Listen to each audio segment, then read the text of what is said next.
Ini di kasus ini sama guys, rekayasa CCTV guys. Di persidangan kemarin itu sudah dijelaskan, cuma hakim nggak dengar dan tidak diberi kesempatan yang cukup untuk terus membuktikan guys. Oke? Kasusnya rekayasa CCTV sama seperti kasusnya kematiannya si Joshua, diusahakan supaya tidak diotopsi. Lah ini juga tidak diotopsi. Hola netizen yang tercinta. Dalam podcast Dr. Richard Lee dengan Abimanyu selaku ahli digital forensik, ternyata CCTV bisa direkayasa. Sebelum itu, Abimanyu mengatakan jika penyidik dalam sebuah kasus seperti kasus Jessica Wongso ternyata bisa merubah sebuah fakta sebab ada oknum-oknum yang melanggar aturan. Kemudian Abimanyu juga mengungkapkan fakta soal bukti CCTV. Ternyata kata Abah sapaan akrabnya, bukti CCTV bisa direkayasa. Rekayasa CCTV bisa dari durasi dan kecepatan. Soal Jessica menggaruk celana, itu juga disebut rekayasa. Dalam video yang dilihat, Jessica memang menggaruk celana. Namun, wanita di belakang Jessica juga terlihat maju mundur seperti gerakan yang diulang-ulang. Abah mengaku jika pernyataan itu benar adanya dan tidak berani berbohong. Kita lihat gerakan dia menggaruk. Kalau kita lihat garuknya benar, dia menggaruk. Oke. Ya kan? Tetapi saat dia menggaruk, kita lihat lingkungan sekitarnya. Masa saat dia lagi menggaruk, di sini ada wanita lain, ada orang lain. Kayak gini juga. Iya. Jadi ada namanya reversi, ada yang namanya repetisi. Iya. Kalau repetisi ini jadi saya nih. Set. Itu repetisi, berulang. Kita kalau reversi, set, dimaju mundur. Bumerang. Iya, bumerang. Cuma kalau bumerang kan muter balik, tapi kalau ini setelah maju dia mundur. Maju dia mundur. Kenapa saya bilang gitu? Gerakan wanita itu juga dia maju, dia mundur, dia maju. Loh, pas ini gerakannya berbalik-balik, kenapa sih wanita yang lain itu juga ikut joget? Jalan-jalan aja, jangan jalan nggak jadi mundur. Gara-gara orang garuk pasti dia nggak jadi mundur. Serius seperti itu? Lihatin aja, ini kan ngomong nggak bohong nih rekaman. Wih, podcastnya Dr. Richard Lee ini bukan main validnya, saya nggak berani bohong lah. Nah, gimana nih menurut netizen yang maha benar? Silahkan berkomentar ya.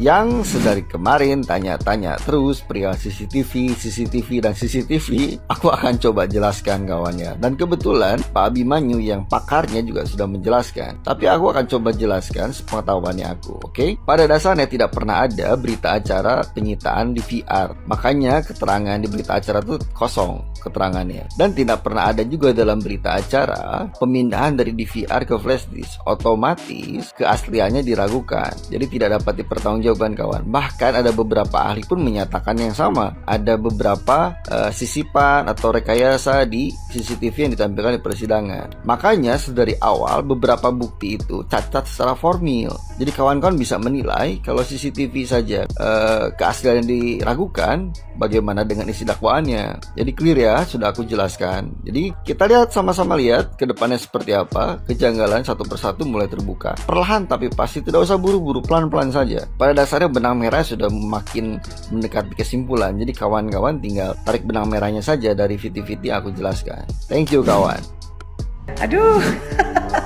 Kenapa ya? Aku kok suka banget ya kalau ngeliat podcast dari pihak Jessica ini, karena mereka tuh kalau ngasih pencerahan gitu ya, ngomong tuh kita tuh berasa sekolah gitu, kita berasa nambah ilmu gitu kan ya.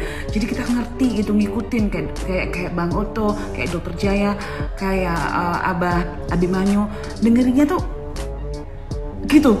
Jadi sampai koyok kuliah gratis gitu ya. Tapi sebaliknya kalau dengerin pihak salah, ke ujung-ujung jadi lawak gitu. Nah, kemarin Bang Oto kan sempat ngakuin bahwa netizen Indonesia itu terbaik gitu ya. Bang Oto yang ngakuin apa meneh aku ya. Aku bener-bener wes jan netizen lagi. Setiap ada fakta yang membagongkan langsung di counter, dikasih video dokumen dari persidangan langsung. Jadi bukan video-video yang ala-ala, tapi diambil VT dari persidangan langsung. Semua kan akhirnya baliknya ke fakta persidangan kan. Kerja keras loh mereka ini ya, sampai nyari jejak digital. Bagus itu. Kalau memang dibilang netizen lebih dari detektif Conan lah, kenyataannya memang begitu. Paling nggak mereka memang bisa menunjukkan fakta bahwa yang dia omong ini nggak sesuai sama yang dia omong dulu gitu loh. Jadi siapa yang menganggap bahwa orang-orang yang bilang Jessica itu pasti nggak nonton sidangnya, ya nonton lah, ya kan? Tapi kan semua nggak satu suara.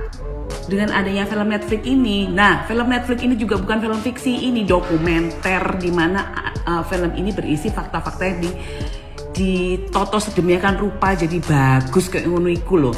Jadi ini fakta gitu loh, bukan sekedar film gitu, enggak ya. Dengan adanya film ini jadi kita menjawab keresahan kita, ketidakserkan kita di zaman dulu kayak koyo duduk Jessica. Nah, kebawa sekarang gitu ya. Apalagi yang bilang Jessica nih pasti bocil-bocil Gen Z ya, Gen Z yang cuman femohe. Apa kabar Eka? Udah lansia ya kan? Gitu. Ya semoga ada babak baru. Semoga PK selanjutnya atau usaha kedepannya ini dilancarkan, karena ini keterlaluan guys kalau nggak ditindak lanjutin. Karena apa, bener kata judul podcastnya Dr. Richard waktu sama Bang Oto ya, dia kasih tagline kejanggalan yang terang benderang ini. Guys, ini mah sudah jelas sebenarnya. Di 7 tahun yang lalu di persidangan sudah jelas, cuma gak didengar guys. Oke guys, menyangkut rekayasa CCTV. Di kasus pembunuhan Joshua, problemnya apa guys? Rekayasa CCTV. Siapa guys? Sambo sudah bintang 2 dia di saat itu guys. Oke, bintang 2 dia, promosi cepat, salah satu yang termuda promosi bintang 2. Oke guys, pada saat kematian Mirna, kasusnya ditangani oleh Polda Metro Jaya. Dan di Polda Metro Jaya siapa? Direktur Kriminal Polda Metro Jaya ya, Krisnamurti. Dan siapa wakil Direktur Kriminal Polda Metro Jaya? Wakilnya Sambo guys. Sambo guys. Oke, adalah fakta soal rekayasa CCTV guys. Biasa ya kan, berhasil mau diulang ya kan, mau diulang ya kan, biasa itu kalau orang kan berhasil gitu ya kan, makin yakin dengan perbuatannya diulang lagi ya kan. Oke guys, jadi kasus Joshua rekayasa CCTV. Terus guys, direkturnya yang nongol di TV direktur guys, Harimurti guys. Wakilnya siapa guys? Sambo. Terus gue mau nanya, yang kebanyakan kerja siapa guys? Direktur apa wakil guys? Di mana-mana juga wakil guys yang kerja guys. Kasih laporan ke direktur ya guys. Oke guys, clear kan? Clear? Cluenya sudah jelas kan guys? Oke guys, ternyata guys, terkuaknya kematian Joshua yang dibunuh guys, terkuaknya itu walaupun mau coba dengan manipulasi CCTV tidak diotopsi ya kan, tapi ternyata alam semesta bekerja. Tapi itu pun guys, ternyata belum sebegitu kuat sih untuk bisa membongkar komplotan bajigur ini guys. Oke guys. Nah, ini di kasus ini sama guys, rekayasa CCTV guys. Di persidangan kemarin itu sudah dijelaskan, cuma hakim nggak dengar dan tidak diberi kesempatan yang cukup untuk terus membuktikan guys. Oke, kasusnya rekayasa CCTV sama seperti kasusnya kematiannya si Joshua, diusahakan supaya tidak diotopsi. Nah, ini juga tidak diotopsi. Jadi problemnya, tekniknya, triknya, modusnya itu sama guys. Rekayasa CCTV tidak diotopsi. Jadi guys, jangan kelewat lagi guys. Ini komplotan memang alam semesta kerja supaya ini komplotan dibersihkan sebelum pemerintahan baru yang akan datang 2024 tidak menjadi beban buat presiden yang baru. Oke, tidak jadi beban lagi guys. Kalau aparat hukum, polisi, jaksa, kehakiman bersih guys. Oke, mungkin 90% problem negara ini selesai guys. Selesai. Yang lain akan menyusul kalau penegak hukum berdiri di atas kejujuran ya kan, tanggung jawab yang penuh, yang tulus, maka keamanan, ketertiban, keadilan akan berjalan sementara, dan yang lain-lain itu akan datang muncul dengan sendirinya guys. Oke guys, jadi oke guys, mari guys, netizen, masyarakat, gaspol, jangan terjebak kemakan oleh isu-isu baru yang lagi hangat. Jangan sampai terlewat gara-gara isu-isu baru guys. Jangan guys, mari gaskan polkan sampai tuntas, sampai selesai, sampai komplotan ini terkuak nih para pejabat titipan ini ya kan, para pejabat titipan yang masuknya titipan. Oke guys, gaskan. Netizen ada yang kenal nggak sama si ahli bayaran ini ya? Konyol sekali, dia yakin, lagi-lagi berdasarkan keyakinan ya, kalau si Mirna matinya karena sianida.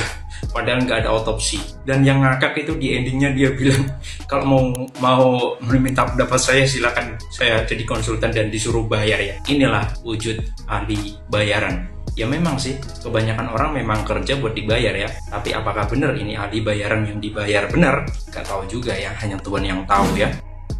Hai good people, ini terkait dengan statementnya beliau gitu, kalau di otopsi itu dibelah-belah dan dirusakin gitu katanya gitu. Tapi kan sebetulnya ya ngerti lah kalau di posisi menjadi keluarganya korban gitu ya, pasti ngerasa sedih dan sebagainya tanpa mengurangi rasa hormat gitu ya. Tapi yang menjadi poin di sini adalah kita mau menjunjung tinggi kebenaran, dan ketika itu tidak dilakukan akan jadi ada korban gitu loh Pak. Jadi sebenarnya itu kayak last solutions yang harus dilakukan gitu. Ketika kita nggak boleh judging orang, memaksa orang bahwa mereka melakukan, ternyata enggak gitu. Sementara kita nggak mau bukti ini divalidasi bersama-sama gitu. Kan jadi curiga, kan jadi suatu keanehan bagi kita semua gitu.